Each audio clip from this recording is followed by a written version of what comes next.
Oi, gente, voltando aí com força total para estudar direitos sociais. Lembrando, gente, que a gente está estudando direitos sociais e às vezes a pessoa diz assim, mas eu conheci os direitos sociais do artigo 7º, estudando. Quando a gente fala de direitos sociais a nível de Constituição Federal, e é esse o posicionamento seguido aí pelo CESP, ele geralmente estuda a parte de conteúdo constitucional. Logicamente, você vai ter que dar uma lida no artigo 7º, sabendo de todos os direitos dos trabalhadores urbanos e rurais, do artigo 8º, né, que fala do direito de sindicatos, que fala do direito de greve no artigo 9º, mas especialmente a parte constitucional dos direitos sociais, é isso aqui que a gente está vendo. A gente vai pegar algumas questões que vai comentar sobre os direitos dos trabalhadores urbanos e rurais, mas a nível de constitucional é isso aqui. Geralmente essa parte cai mais em provas que são específicas, que têm direito do trabalho ou processo do trabalho, tá? Mas a nível de direito constitucional a CESP tem sido muito restrita em se conter aí com a parte constitucional. Então vamos lá. Questão número 3. Acerca da aplicabilidade da interpretação das normas constitucionais, julgue os itens seguintes. Os direitos sociais previstos na Constituição, por estarem submetidos ao princípio da reserva do possível, não podem ser caracterizados como verdadeiros direitos subjetivos, mas sim como normas programáticas. Dessa forma, esses direitos devem ser tutelados pelo poder público, quando este, em sua análise discricionária, julgar favoráveis às condições econômicas e administrativas. A gente viu isso, a gente viu as duas jurisprudências do STF, especialmente falando que os direitos sociais realmente são normas programáticas, mas eles não podem se transformar em promessas, e essas promessas possam frustrar as expectativas do indivíduo. Então, Malu, essa é uma questão de defensor público da União, tranquila, você resolveria do mesmo jeito. Olha só, quando ele diz os direitos sociais previstos na Constituição, por estarem submetidos ao princípio da reserva do possível, não podem ser caracterizados como verdadeiros direitos subjetivos. Eles são direitos subjetivos, mas sim como normas programáticas autoaplicáveis. Dessa forma, esses direitos devem ser tutelados pelo poder público, verdade, quando este, em sua análise discricionária, não, eles estão vinculados. Eles têm que fazer, tá? Julgar favoráveis às condições econômicas e administrativas, não, porque eu tenho um percentual destinado ao cumprimento das políticas públicas, especialmente dos direitos sociais. Item errado, tá? Acerca dos direitos e garantias constitucionais, julguem os itens a seguir. Os direitos sociais previstos na Constituição Federal advêm de normas de ordem pública que não se revestem de imperatividade. Olha o detalhe, que não se revestem de imperatividade, podendo ser alterados pela vontade das partes integrantes da relação trabalhista. Falso, se revestem de imperatividade. O item está errado, já comentamos sobre isso. Uma questão de técnico, tá? Questão de técnico do TRE, de 2011. Questão número 5. Olha só. Assinale a opção correta a que se refere os direitos sociais. Pelo princípio da irredutibilidade salarial, a Constituição veda a redução de salários, mesmo que por decisão judicial, convenção ou acordo coletivo de trabalho. Eu até já tinha comentado sobre isso. A CESP gosta demasiadamente desse artigo 7º, inciso 6. Vamos pegar aí? Vamos pegar na sua Constituição, logicamente, você está aí com ela ao lado, seu livro de cabeceira, inclusive é o livro de cabeceira da professora Lidiane, ela só não faz a dizer. Então, olha só, o artigo 7º diz o seguinte: são direitos dos trabalhadores urbanos e rurais, além de outros que visem a melhoria da condição social. E aqui eu tenho o princípio da melhoria da condição social, que também é conhecido, vou até botar aqui no cantinho, ó, princípio da proibição do retrocesso social. artigo 7º, caput. Tá? Princípio da proibição do retrocesso social ou princípio da melhoria da condição social. Ou seja, esse rol aqui é numerativo. Por quê? Porque pode ser que o legislador infraconstitucional crie outros direitos, contanto que seja para a melhoria da condição social. Malu, o STF já disse que os direitos e garantias, que os direitos sociais são cláusulas pétreas? Olha, eu nunca vi uma decisão unânime de plenário do STF. Mas, por exemplo, ele já disse em relação à licença maternidade, que se encontra aí no artigo 5º, inciso 18. 5º não, artigo 7º, inciso 18. Ah, gente, lembrei agora que os direitos, botei até aqui para vocês, deixa eu voltar. Foi no vídeo passado, quando eu falei... Tá aqui, não é 170. Me lembrei agora, tu acredita? É 179. Foi o último artigo da Constituição de 1824, tá? Então, para vocês não ficarem enganados aí, a culpa é minha, né? Então, vamos lá. Olha só. Então, o STF já disse que a licença maternidade seria aí... que a retirada ou a abolição desse direito seria um retrocesso. E ele falou exatamente do inciso 18 do artigo 7º, que diz: licença à gestante, sem prejuízo do emprego e do salário, com a duração de 120 dias. Olha, gente, presta atenção. Existe uma proposta de emenda constitucional para que aumente esse prazo para 180 dias. Mas até eu sair de casa, ela não tinha sido promulgada. Resultado, tá? Ainda são 120 dias. Até porque aqui só muda por emenda constitucional, tá? O que existe é a Lei 8.112, a Lei do Servidor Público Federal, a Lei do Servidor Estadual de cada estado e do município, que pode... a Lei 8.112 já está lá, que pode ser 180 dias, tá? Mas a Constituição não mudou. Continua a ser 120 dias, que não são 4 meses, tá? Então, tá.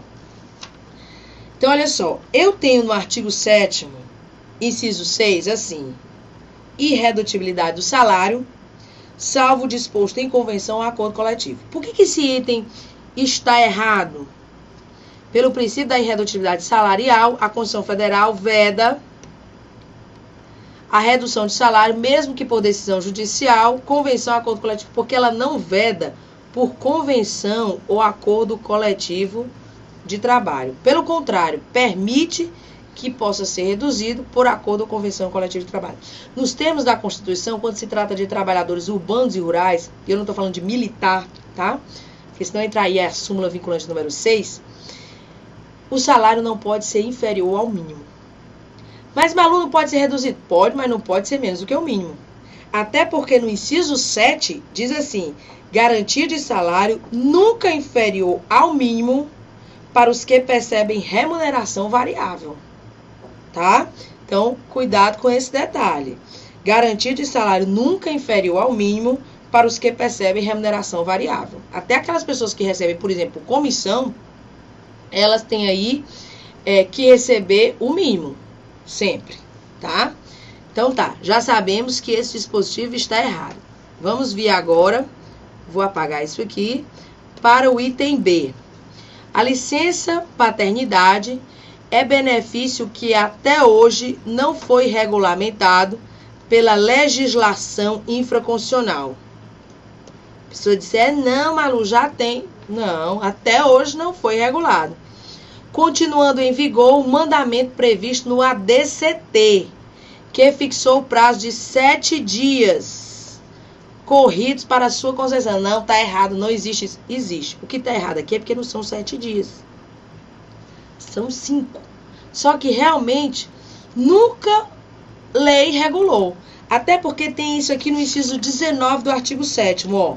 Licença paternidade nos termos fixados em lei. Que lei? Que até hoje não foi promulgada. E aí, Malu? E aí você vai lá para o artigo 10, parágrafo 1º do ADCT, que reza: enquanto não for promulgada a lei prevista no artigo 7º, inciso 19, a licença paternidade será de 5 dias. Tá? Mas realmente o único erro do item é porque não são 7 dias, são 5.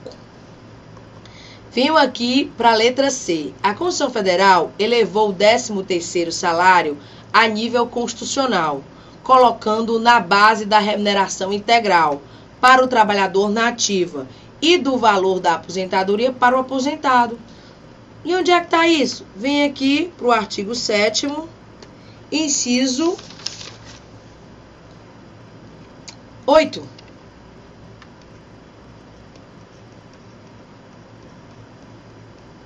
Olha aqui o inciso 8.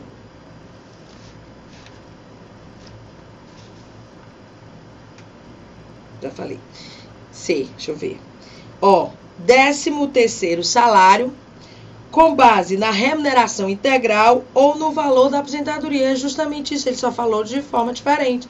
A Constituição Federal elevou o 13º salário a nível constitucional, verdadeiro, colocando na base da remuneração integral para o trabalhador na ativa e do valor da aposentadoria para o aposentado. O item correto é item C.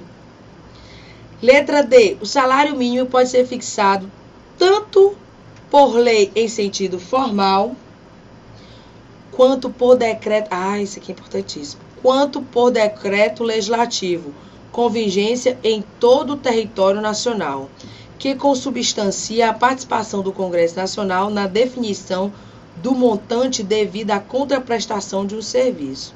Salário mínimo, aí eu vou me reportar lá ao artigo 7º, inciso 7. 7 não, inciso 4. Vem inciso 4, vai pegando aí enquanto eu dou uma ajeitada aqui. 7º, inciso 4.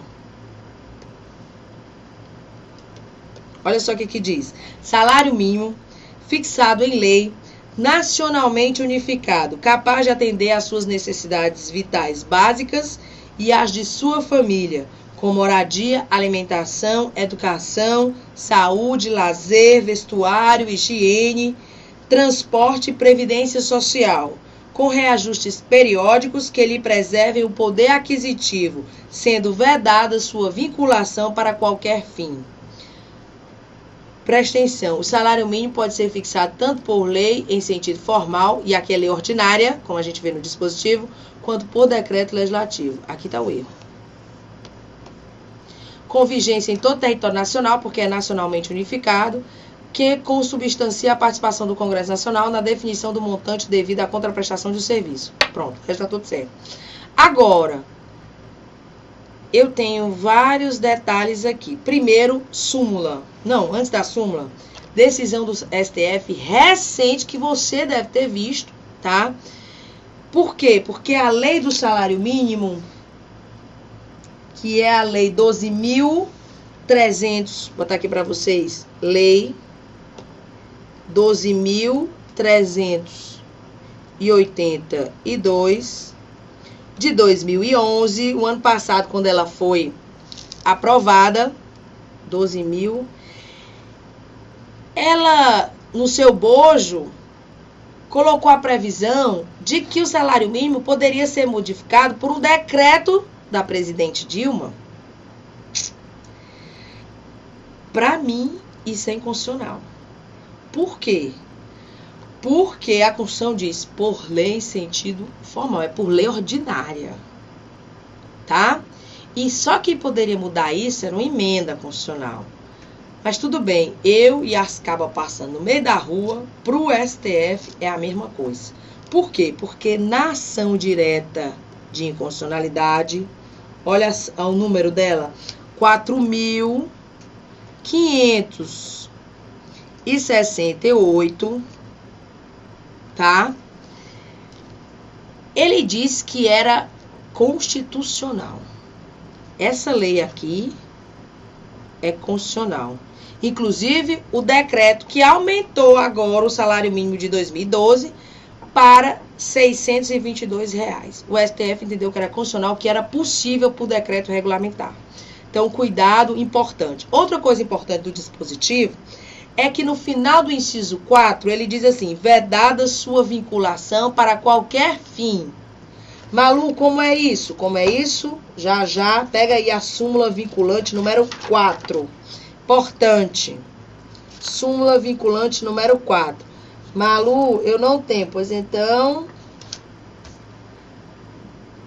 Procura aí no Vadmecum, procura aí na internet, você vai encontrar súmulas vinculantes, tá? Eu vou até disponibilizar isso, porque às vezes a pessoa tem dificuldade, vou disponibilizar em artigo, lá no EVP. Então, olha só, aqui no inciso 4, tem a súmula vinculante número 4, anota aí, súmula vinculante número 4. E a gente sabe que súmula vinculante só o STF pode editar. Tá? E ele diz assim, salvo nos casos previstos na Constituição, o salário mínimo não pode ser usado como indexador de base de cálculo de vantagem de servidor público ou de empregado, nem ser substituído por decisão judicial. O que eu tenho aqui? Para dizer que quando ele diz aqui, ó, no artigo 7º, no artigo 7º, inciso 4, sendo vedada a vinculação do salário mínimo para qualquer fim, ele quer dizer, exatamente nessa súmula vinculante, que eu não posso estabelecer vantagem ou benefício para empregado ou servidor público, você, futuro servidor público, usando como indexador da base de cálculo desse benefício ou dessa vantagem, o salário mínimo.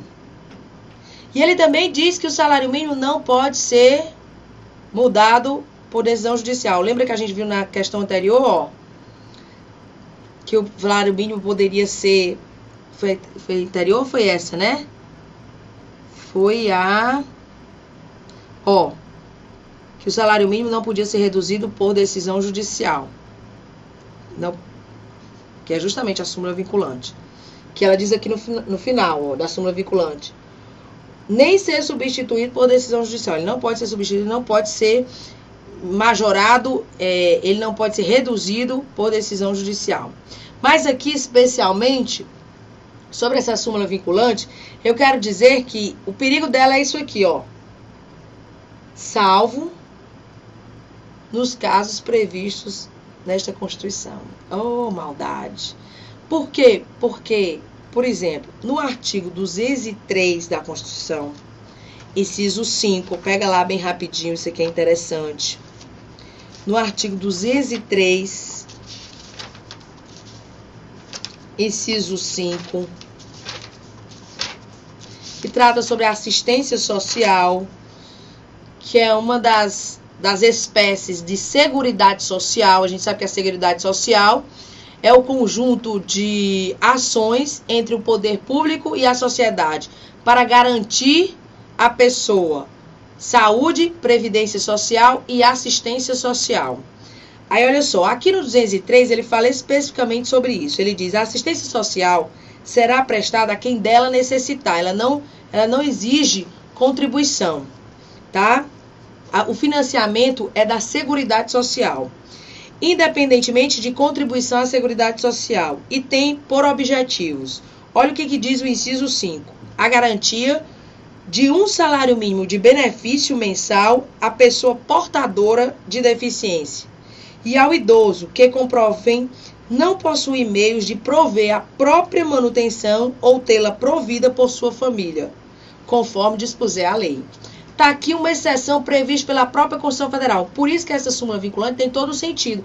Quando ele diz assim, ó, salvo nos casos previstos na Constituição, o salário mínimo não pode ser usado como indexador de base de cálculo de vantagem de servidor público ou de empregado, nem ser substituído por decisão judicial. Perigo aqui ele colocaria assim, em nenhuma hipótese o salário mínimo poderá ser usado como um indexador da base de cálculo de vantagem de servidor público ou de empregado. Ponto. Aí você erra. Por quê? Porque existe essa exceção do artigo 203. Vou colocar aqui, ó. 203. Primeiro eu vou apagar essa parte para não misturar.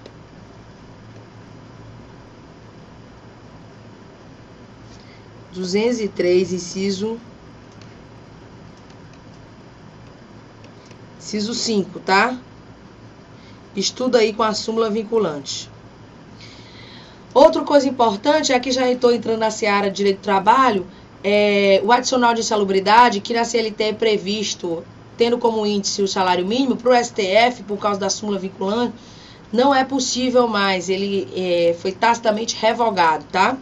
Por conta da súmula vinculante que não admite qualquer vantagem ou benefício de empregado, tendo como base, como índice indexador, o salário mínimo. Importante esse dispositivo. Letra E agora.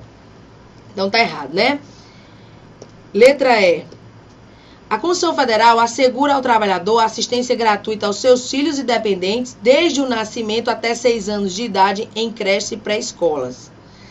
Malu está certo. Olha aí, pega o artigo 7º, inciso 25, que mudou, tá, gente?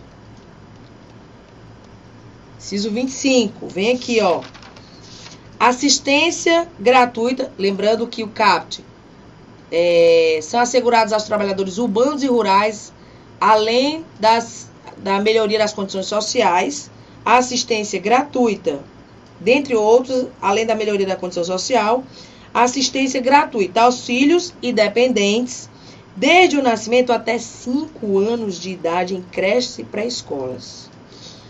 Não são 6. Mas, Malu, eu já vi que são 6. 6 era antes da emenda número 53. Antes da emenda constitucional número 53.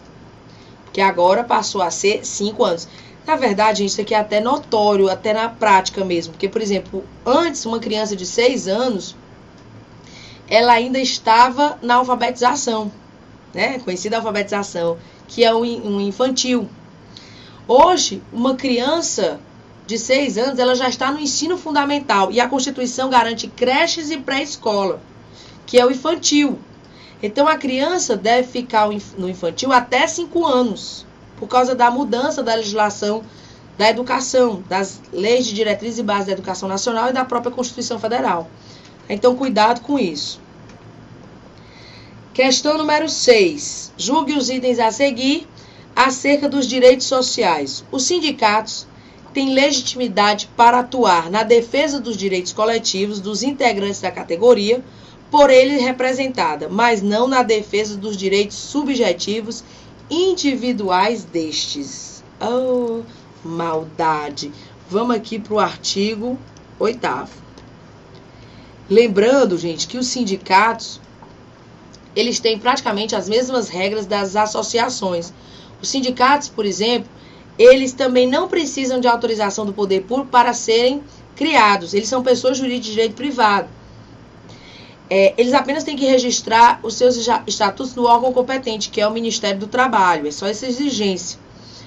Outra, o estatuto não, ser registrado, né, no Ministério do Trabalho. Outra, eles não cabe a intervenção do poder público no funcionamento deles. Mesma coisa da associação.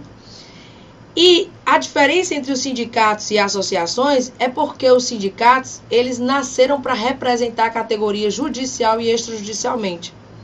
Então, a finalidade é esta. Malu, e onde está isso? Vem para o artigo 8º. Olha só. É livre a associação profissional ou sindical. Observado o seguinte. A lei não poderá exigir autorização do Estado para a fundação de sindicato, ressalvado o registro no órgão competente, vedados ao poder público a interferência e a intervenção na organização sindical. E aí eu venho no inciso 3, que é a questão que a gente está discutindo. Ao sindicato cabe a defesa dos direitos e interesses coletivos ou individuais da categoria. Cuidado, não são só os coletivos. Inclusive nas questões judiciais ou administrativas, que é a mesma coisa que extrajudiciais, tá? Então aí, olha só, os sindicatos têm legitimidade para atuar na defesa dos direitos coletivos dos integrantes da categoria, por ele representada, mas não na defesa dos direitos subjetivos individuais desse. Tem, porque é direitos coletivos e individuais. Então, essa parte aqui está errada. Artigo 8º, inciso 3. Venho agora para a questão 7. Olha só. Com relação aos princípios, direitos e garantias fundamentais da Constituição Federal de 88, julgue os itens a seguir. Ao sindicato cabe a defesa dos direitos e interesses coletivos ou individuais da categoria, até mesmo em questões judiciais ou administrativas, sendo permitida a criação na mesma base territorial de mais de uma organização sindical em qualquer grau representativa da categoria profissional ou econômica, as quais serão definidas pelos trabalhadores ou empregadores interessados. Malu, salvai almas, está no mesmo dispositivo, no artigo 8º, inciso 2. Vamos ler? Pega aí, ó. É vedada a criação de mais de uma organização sindical, em qualquer grau, representativa da categoria profissional ou econômica, na mesma base territorial. Quem é que vai instituir essa base territorial? Os próprios interessados. Ó, que será definida pelos trabalhadores ou empregadores interessados. Só que a Constituição veda, a Constituição diz assim, não podendo ser inferior à área de um município.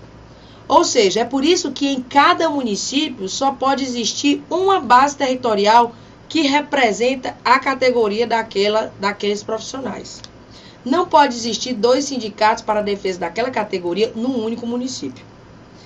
Eles que criam, porque pode ser nacional, sindicato dos trabalhadores nacional, tá? Pode ser de estado, tá? Porque aí, quando eu tenho nacional, eu não tenho uma organização sindical, eu tenho uma confederação sindical. Então, por isso tem graus. Agora, olha, aqui especialmente, a questão está se detendo unicamente na possibilidade de existir mais de um sindicato na mesma base territorial, que é instituída pelos interessados, mas que não pode ser menor do que a área de um município. Então, olha só. O que está certo e o que está errado? Ao candidato cabe a defesa dos direitos e interesses coletivos e individuais da categoria, até mesmo em questões judiciais ou administrativas. Tranquilo até aqui. Certíssimo essa parte. Sendo permitida a criação na mesma base territorial de mais de uma organização sindical, em qualquer grau, representativa da categoria profissional ou econômica, as quais serão definidas pelos trabalhadores e empregadores interessados, o erro está porque não é permitido, é vedado, considerando que a Constituição veda, tá? Item errado. Aí, gente, a gente termina por aqui os direitos sociais. Lembrando que essa parte de cada direito social aqui, você precisa ler, porque nas provas do CESP, quando não é uma matéria específica de direito do trabalho, quando não cai direito do trabalho, processo do trabalho, quando é na parte do direito constitucional, ela tem puxado muito para o conteúdo constitucional, tá? E não para as regras que você, na verdade, estuda quando estiver estudando a CLT, tá? Ficamos por aqui. No próximo vídeo a gente já entra em nacionalidade, tá? Já é o nosso 3º capítulo dos direitos e garantias fundamentais. Até já!